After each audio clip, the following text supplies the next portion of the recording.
The first part of Ecclesiastes chapter 3 is perhaps one of the most beautiful poetic sections in all of Scripture. Let's read it together and then let's draw out some implications from it.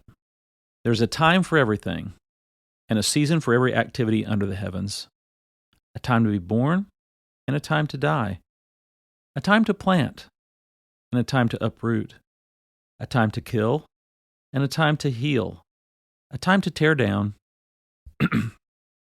and a time to build, a time to weep and a time to laugh, a time to mourn and a time to dance, a time to scatter stones and a time to gather them, a time to embrace and a time to refrain from embracing, a time to search and a time to give up, a time to keep and a time to throw away, a time to tear and a time to mend, a time to be silent and a time to speak, a time to love and a time to hate, a time for war and a time for peace. Several years ago at my university where I was a student, it was a Christian university, Union University. I'm proud of my alma mater.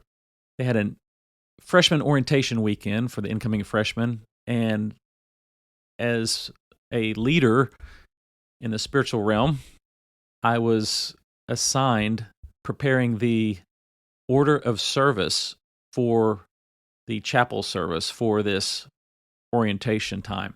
And so I asked somebody to speak. I helped pick out the songs with someone who was musically skilled.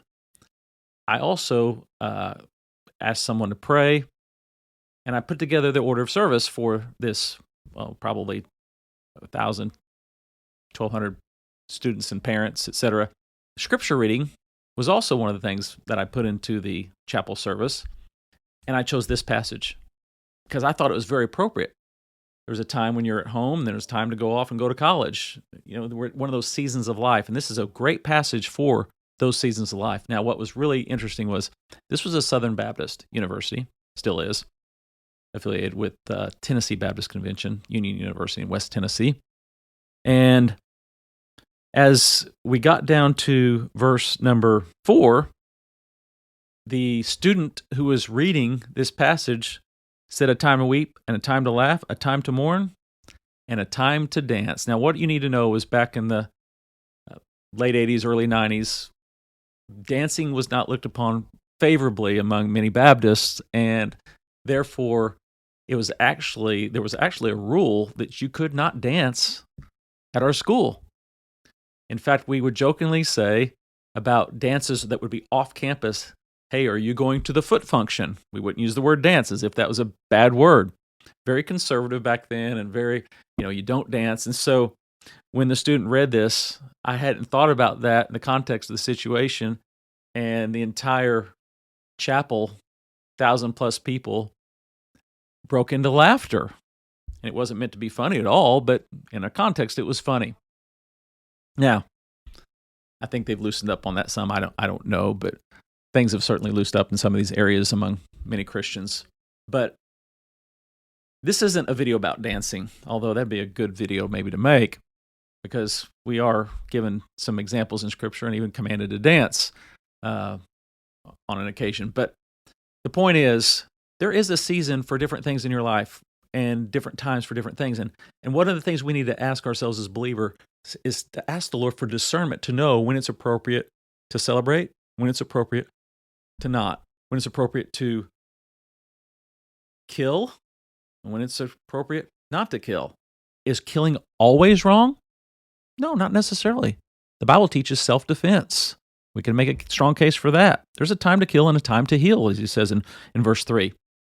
Oh, that God would give us the wisdom to know which action is appropriate at which moment and at which season.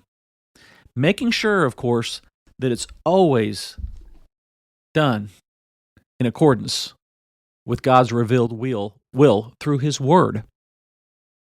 When we talk about dance, for example, one of the reasons why dance was prohibited at our university is because young people dancing oftentimes was being inappropriate dance.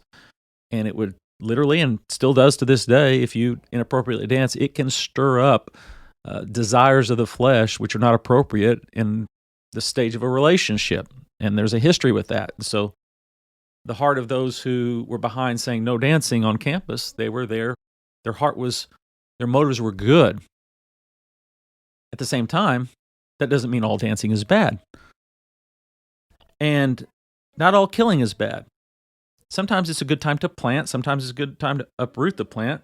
Sometimes it's a good time to scatter stones. Sometimes it's a good time to gather them up. The point of this poetic section is that we need to have the discernment and recognize that life, especially under heaven, is going to have its ups and downs. It's going to have its pros and cons, its good times, its bad times. It requires discernment to know, hey, is this a time in which we rejoice, or is this a time when we weep? Well, here's an example of something in the New Testament. We're told we're to rejoice with those who rejoice and to weep with those who weep. Take the time to have the discernment to know, hey, Lord, what do you want in this moment of me? And then do it.